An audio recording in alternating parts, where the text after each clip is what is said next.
सोचिए, अगर जिस इंसान पर आप सबसे ज्यादा भरोसा करते हैं वही अचानक आप पर चोरी का इल्जाम लगा दे, तो क्या होगा? दिल टूट जाएगा ना। आज की कहानी में कुछ ऐसा ही होने वाला है, जहां सरू पर लग गया है चोरी का आरोप और उसकी जिंदगी में मचने वाला है जबरदस्त तूफान। अगर आप भी जानना चाहते हैं कि सच में किसने की है ये चोरी, तो सबसे पहले चैनल को सब्सक्राइब कर लीजिए ताकि आप हर ट्विस्ट सबसे पहले देख सकें। कहानी शुरू होती है एक बड़े हंगामे से। घर में अचानक आवाज आती है, डायमंड का ईयररिंग मिसिंग है।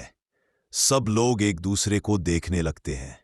कोई समझ नहीं पाता कि आखिर इतनी कीमती चीज गायब कैसे हो गई। तभी शक की नजरें सरू पर टिक जाती है। असल में घर में उस दिन कुछ डिजाइनर्स आए होते हैं जो साड़ियां और कॉस्ट्यूम्स दिखा रहे होते हैं। सब अपनी पसंद की ड्रेस चुन रहे होते हैं। सरू भी एक सूट पसंद करती है, लेकिन जब उसकी कीमत सुनती है 1 लाख से ऊपर, तो हैरान रह जाती है और मना कर देती है।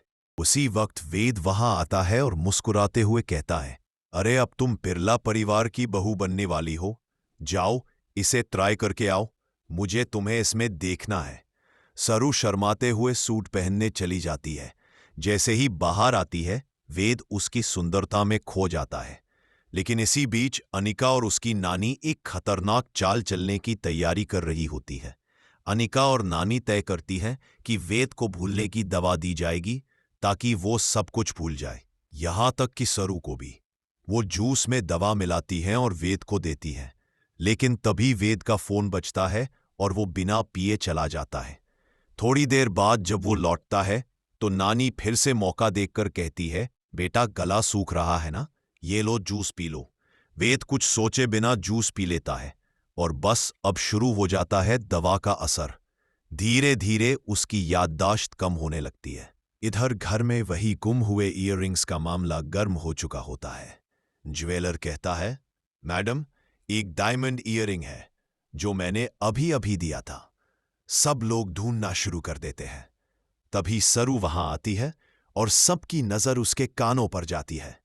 देखो, ये तो सरू के कानों में है। अनिका तुरंत मौका पाकर ताना मारती है, वाह सरू, इतनी बड़ी फैमिली की बहू बनने जा रही हो और चोरी, छी छी, शर्म नहीं आती? सरू के चेहरे पर सदमा और दर्द दोनों झलकते हैं। वो कांपती आवाज में कहती है, मैंने चोरी नहीं की, ये ईयररिंग तो वेद ने मुझे गिफ्ट किए थे। अनिका व्यंग्य से मुस्कुराती है, अच्छा तो फिर वेद से ही पूछ लेते हैं। अब सबकी नजरें वेद पर होती है। सरू उम्मीद से उसकी ओर देखती है, पर वेद भ्रमित दिखता है और कहता है, मुझे कुछ याद नहीं, मैंने कोई गिफ्ट नहीं दिया। ये सुनते ही सरू के पैरों तले जमीन खिसक जाती है। वो हकबकाकर बस उसे देखती रह जाती है। लेकिन असल में वो भूलने की दवा अब असर दिखाने लगी है। वेद की याददाश्त धीरे धीरे मिट रही है और अनिका नानी की चाल पूरी तरह काम कर रही है। अब हर दिन अनिका वे। दोस्तों, कहानी यही खत्म नहीं होती। असली ड्रामा तो अब शुरू होगा, जब सरू को पता चलेगा कि वेद को याददाश्त खोने की दवा दी जा रही है, तो वो क्या करेगी? क्या वो सच सामने लाने के लिए लड़ पाएगी या फिर सबूतों की कमी में झूठी साबित होगी? एक बात तो तय है, आने वाले एपिसोड्स में धमाके पर धमाका होगा। अगर आपको लगता है कि सरू निर्दोष है, तो कमेंट में जरूर लिखिए। और अगर आप भी जानना चाहते हैं कि अगला ट्विस्ट क्या होगा, तो अभी सब्सक्राइब कीजिए ताकि अगला एपिसोड मिस ना हो। हर बार की तरह इस बार भी कहानी दिखाती है कि झूठ कितना भी ताकतवर क्यों न लगे, सच्चाई के आगे टिक नहीं सकता। अनिका और उसकी नानी की साजिश चाहे कितनी भी गहरी क्यों ना हो, लेकिन सरू का सच्चा दिल और उसका विश्वास ही उसे इस अंधेरे से बाहर निकालेगा।